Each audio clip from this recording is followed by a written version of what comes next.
নজর রাখবো পরবর্তী খবরে। বিজেপি কর্মীরা এখন কি চাপরাশি? জেলায় জেলায় জোনে জোনে বিজেপি কর্মীদের মধ্যে এই প্রশ্নই কিন্তু উঠছে।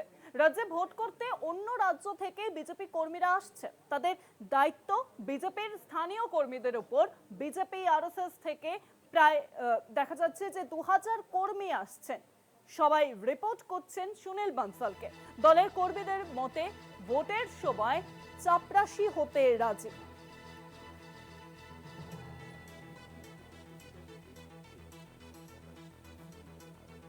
রাজ্যে রাজ্যে ভোট করতে অন্য রাজ্য থেকে বিজেপি কর্মীরা আসছেন এবং তারা সবাই রিপোর্ট করছেন সুনীল বানসালকে।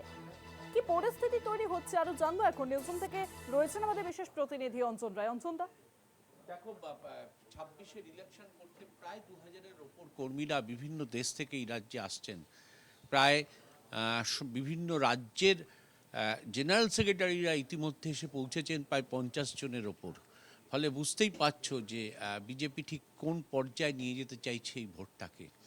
সমস্যা হয়ে গেছে, এই কর্মীরা বিভিন্ন বুথের, বিভিন্ন জেলায়, বিভিন্ন মণ্ডলের দায়িত্ব নিয়ে নিচ্ছেন এবং এরা যেহেতু বাংলা ভাষা জানে না, ফলে স্বাভাবিকভাবে একজন করে কর্মী এদের সঙ্গে দিতে হচ্ছে, যাতে পথ ঘাট চিনিয়ে নিয়ে যেতে হয়। শুধু তাই নয়, এরা কোথায় থাকবেন, কি খাবেন, কি প্রয়োজন, এই সবটা বিজেপির কর্মীদের করতে হচ্ছে।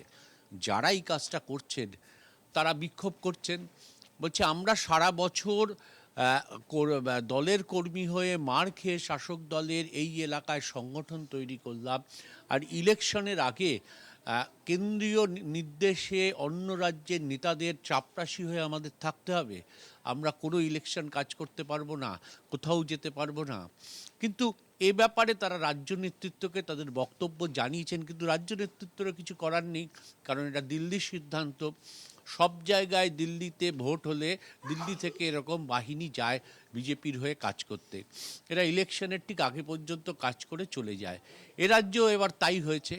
ফলে প্রায় বুঝতে পারছো যে জেলায় জেলায় এইরকম অজস্র নেতাদের পেছনে একজন করে বিজেপির কর্মী দেওয়ার ফলে বিজেপির যারা কাজ করতো তারা কার্যত এনগেজড হয়ে যাচ্ছে নেতাদের দিকে, নেতাদের সেবা করার জন্য, এবং সেটা করতে গিয়ে সাংগঠনিকভাবে সেই এলাকায় ক্ষতিগ্রস্ত হচ্ছে বিজেপি। ফলে ক্ষোভটা আরও বাড়ছে।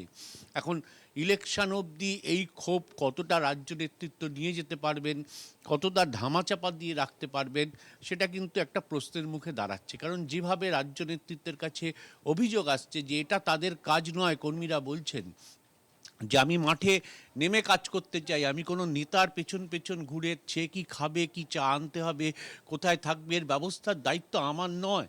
ফলে এইটা নিয়ে একটা বিজেপিতে নতুন করে একটা সংকট সৃষ্টি হয়েছে। এই সংকট রাজ্য নেতৃত্ব ঠিক করতে পারবেন না, কারণ এটা কেন্দ্রের নির্দেশে হচ্ছে। 2021-এও এরকম হয়েছিল, তো কিন্তু সংখ্যায় অল্প ছিল। এবার প্রচুর পরিমাণে এই সংখ্যাটা বেড়ে গেছে। বেড়ে যাওয়ার ফলে একটা কর্মীদের মধ্যে অসন্তোষ ক্রমশ দানা বাজছে যে আমি ইলেকশনে কাজ করতে পারছি না, সারা বছর আমি মার খেয়ে, শাসক দলের মার খেয়ে আমি আমার জমি তৈরি করেছি এলাকায়, সেই জায়গা থেকে আমাকে বঞ্চিত করা হচ্ছে।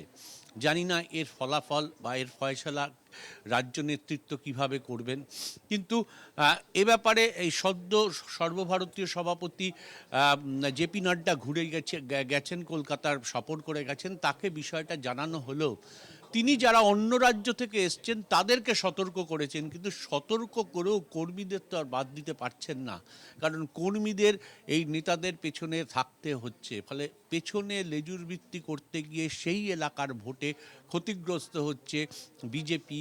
এই ধরনের রিপোর্ট কার্যত আসছে রাজ্য নেতৃত্বের কাছে। ফলে ফয়সালা কোনভাবে হবে রাজ্য নেতৃত্ব জানে না, কিন্তু ক্ষোভ ক্রমশ বাড়ছে, যা ইলেকশনের আগে হয়তো ভয়ঙ্কর রূপ নিতে পারে বলে রাজনৈতিক মহল মনে করছে। অনেক ধন্যবাদ অঞ্জন দা। নিউজরুম থেকে ছিলেন আমাদের বিশেষ প্রতিনিধি অঞ্জন রায়।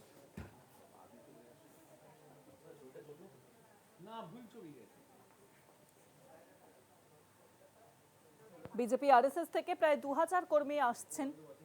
বিজেপি কর্মীদের মধ্যে উঠছে একাধিক প্রশ্ন। সবাই রিপোর্ট করছেন সুনীল বানসালকে। অন্য রাজ্য থেকে বিজেপি কর্মীরা আসছেন 26 বিধানসভা নির্বাচনের জন্য রাজ্যে লড়াই করতে। দলের কর্মীদের মতে ভোটের সময় চাপরাশি হতে রাজি নয়। আর সেখানেই প্রশ্ন হচ্ছে বিজেপি কর্মীরা কি তাহলে এখন চাপরাশি?